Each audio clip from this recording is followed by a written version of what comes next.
नाही ते डुबे जाऊ द्या. पहिल्या प्रथम मी सर्व माध्यमांना धन्यवाद देतोय.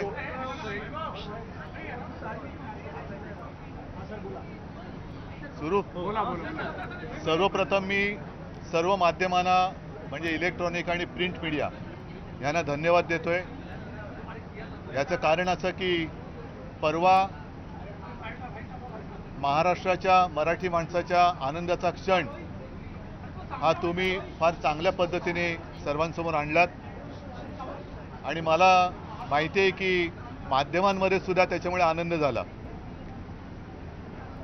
या आनंदाला आपल्या सर्वांनी पाठिंबा दिला, शुभेच्छा दिल्या, मी तर म्हणेन ज्येष्ठांनी आशीर्वाद दिले.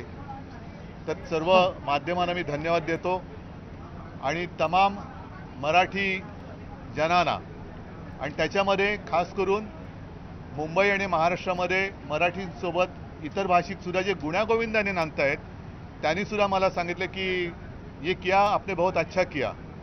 तर त्या सगळ्यांना मी मनापासून धन्यवाद देतोय. पण मराठीसाठी लढणाऱ्यांची तुलना भाजपचे नेते पहलगामच्या भाजपकडून काही विशिष्ट लोक आहेत की मराठी त्यांच्या बुडाला आग लागणं स्वाभाविक आहे. कारण भाजपचं राजकारणच तोडाफोडा आणि राज्य करा असं आहे. लोकांच्या घरांच्या होळ्या पेटवायच्या आणि त्याच्यावरती आपल्या राजकारणाच्या पोळ्या भाजायच्या हाच भाजपचा धंदा हा आता संपलेला आहे. त्याच्यामुळे त्यांच्या बुडाला आग लागणं हे मी समजू शकतो.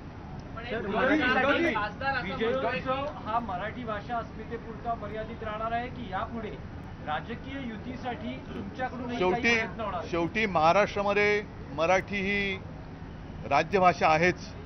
त्याच्यामुळे त्या भाषेसाठी जे जे करण्याची गरज लागेल महाराष्ट्रासाठी ते आम्ही करू.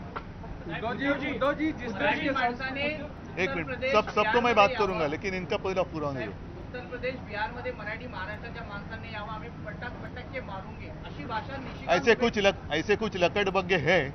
उन लकड़बग्गे को मैं समझाना चाहता हूँ कि ने पहले हिंदी में उनको समझनी चाहिए ना बात. इसलिए मैंने लकड़बग्गा म्हणजे तरस. लकड़बग्गा म्हणजे तरस.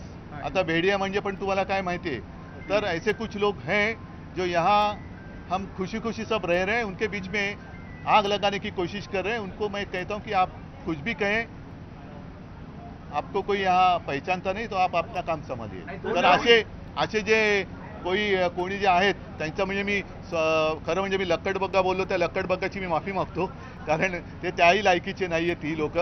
त्यांचं काड्या घालणं हा उद्योगच आहे आणि इकडे येऊन त्यांनी बघावं की आमचा कोणत्याही भाषेला विरोध नाही पण भाषेच्या सक्तीला विरोध आहे. त्याच्यामुळे तुम्ही उगाचच भाषिक वाद इकडे करू नका.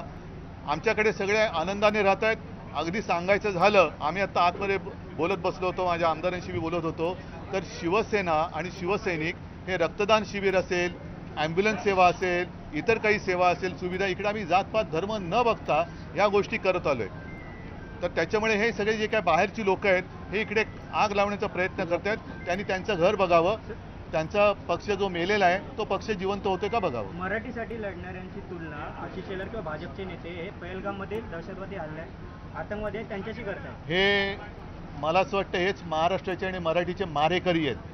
जे मराठी माणसाची जो मराठी माणूस न्याय हक्कासाठी आपल्या घरामध्ये आंदोलन करतो किंवा आंदोलन करण्याची ज्याच्यावरती हे वेळ आणतायत आणि त्यांची तुलना जे कोणी भाजपवाले पहलगाममधल्या अतिरेक्यांशी करतायत हे म्हणजे मराठी माणसाचे आणि मराठी भाषेचे मारेकरी आहेत. आणि या मारेकऱ्यांना मराठी माणसाने आता ओळखलं पाहिजे. हे मराठी भाषेचे मारेकरी आहेत. आणि मग जर का त्यांनी विषय काढलाच असेल तर पहलगामच्या अतिरेकी भाजपामध्ये गेले का हे त्यांनी सांगावं. मिळत कसे नाहीत. हे पहलगाममधले अतिरेकी गेले कुठे. ज्याने आमच्यावरती आरोप केला त्यांच्या घरामध्ये राहतात का, गेले कुठे. लाज वाटली पाहिजे की एक तर तुम्ही हिंदूंनाही वाचवू शकत नाही आणि मराठी माणसांवरती अन्याय करणाऱ्यांची तुम्ही बाजू घेता. हे असे कर्मदरिद्री लोक आपल्या महाराष्ट्रामध्ये दुर्दैवाने राज्यकर्ते आहेत याची लाज वाटते. मराठी विजयोत्सवात जी भाषणं झाली त्याला रडगाणं रुदाली असं म्हटलं. नाही मी त्यांची मानसिकता समजू शकतो कारण मूळ भाजप हा मेलेला आहे. त्याचाच खून या लोकांनी केला आहे आणि त्यांचं जे काय रुदाली चालू आहे, रुदाली हा सुद्धा हिंदी शब्द आहे. त्याच्यामुळे ते जे काय ऊर बडवायला त्यांनी बाहेरच्या पक्षातले अगदी आमच्या पक्षातले सुद्धा ऊर बडवे घेतलेत, काँग्रेसचे ऊर बडवे घेतलेत, राष्ट्रवादीतले सगळे देशभर इतर पक्षातले ऊर बडवे घेतलेत, कारण भाजपा मेलाय. मूळ जो भाजपा होता, ज्याची शिवसेनेबरोबर युती होती, तो भाजपा या लोकांनी मारून टाकला. आणि त्याचं दुःख व्यक्त करताना जे ऊर बडवतात, ते ऊर बडवायला सुद्धा त्यांची ओरिजिनल माणसं नाही आहेत. त्यांना ती माणसं सुद्धा इतर पक्षातून घ्यावं लागतात. त्याच्यामुळे फडणवीसांची प्रतिक्रिया मी समजू शकतो. पण मराठी माणसाच्या आनंद क्षणाला ज्यांना रुदाली वाटत असेल, हे अत्यंत विकृत आणि हिणकस वृत्तीचे माणसं आहेत. तुम्ही दोघे एकत्र आल्यानंतर आता अशी भाषा सुरू झालेली आहे की तुमच्याकडचे जे काही आमदार खासदार आहेत ते आमच्या संपर्कात आहेत, असं देखील कुठेतरी बघा. आम्ही एकत्र आल्यामुळे मी पहिलंच म्हटलं की यांच्या बुडाला आग लागलेली आहे. त्याच्यामुळे ती बुडाची आग दाखवता पण येत नाही आणि सगळ्यांसमोर शमवता पण येत नाही. करणार काय? जिस तरीके से आशीष शेलार ये कहते हैं कि पहलगाम का हमला जैसे हुआ था वैसे महाराष्ट्र में हो रहा है. दूसरा, उन्होंने हिंदुत्व और मैं पहले एक का पहला देता हूँ. मैंने अभी जैसे कहा कि ऐसे लोग जैसे किसका नाम मैंने लिया? नहीं, पहला जो पहलगाम में जिन आतंकवादियों के साथ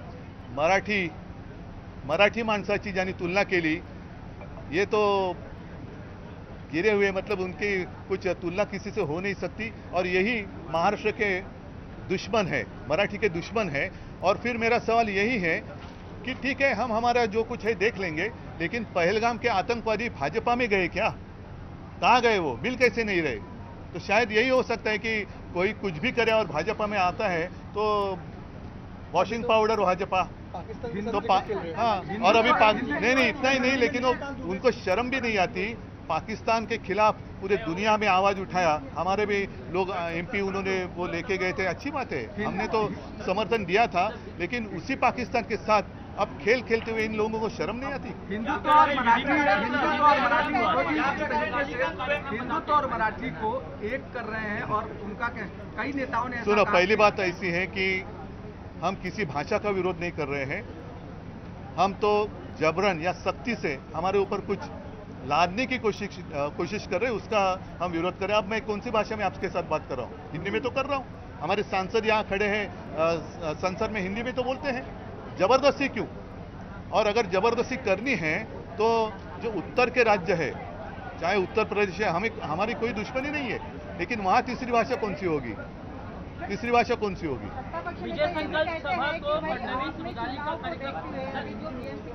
फिर उन्होंने जो जमावड़ा किया है वो नहीं, उन्होंने वो छोड़ दो. उन्होंने जो जमावड़ा किया है, सब गुनेगार और जो भ्रष्ट लोगों को इकट्ठा किया है, साथ लिया है, वो किसको देखकर किया है? छत्रपती संभाजी पण विधानसभा विरोधी पक्ष नेत्याची अजून घोषणा झालेली नाही. तुम्ही हा विषय आम्ही विषय तो लावून धरतो आहोत. चर्चेत आलेला विषय लावून धरतोय. लवकरच तुम्हाला दिसेल. मैंने अभी कहा कि उनकी मानसिकता को समझना चाहिए. बीजेपी की हत्या जिन लोगों ने की, यही लोग जो है जिन्होंने सत्ता के लिए बीजेपी की हत्या की, अब रुदाली के लिए उनके पास असल जो ओरिजिनल बीजेपी वाले थे वो भी नहीं रहे, तो सारे अन्य पार्टियों से लेकर वो रुदाली कर रहे हैं. तो उनकी मानसिकता को समझना चाहिए. वो रुदाली वही कर रहे हैं क्योंकि भाजपा खत्म हो गया, भाजपा मर गया, तो वो रुदाली कर रहे. भाजपा तो मर गया. अटल जी और आडवाणी जी का जो भाजपा था वो मर गया है, और उसकी हत्या इन लोगों ने, जो सत्ता पिपासु है, उन लोगों ने की है. उद्धव जी, छत्रपती संभाजी महाराज के बारे में एक विधायक ने अपशब्द कहे हैं. बघा, या गोष्टी जिथल्या तिथे यांना ठोकलं पाहिजे. जर छत्रपती संभाजी महाराजांबद्दल, शिवाजी महाराजांबद्दल कोण बोलत असेल, तो कोण असेल तो असेल, त्याला ठोकलं पाहिजे. ठीक आहे, चल. जय महाराज.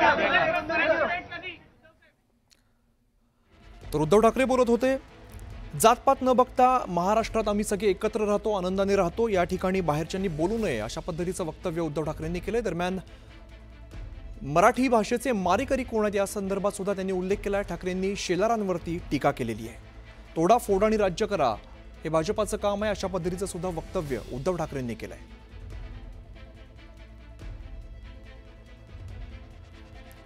दरम्यान उद्धव ठाकरेंचं मुख्यमंत्री फडणवीसांना सुद्धा उत्तर बघायला मिळतंय.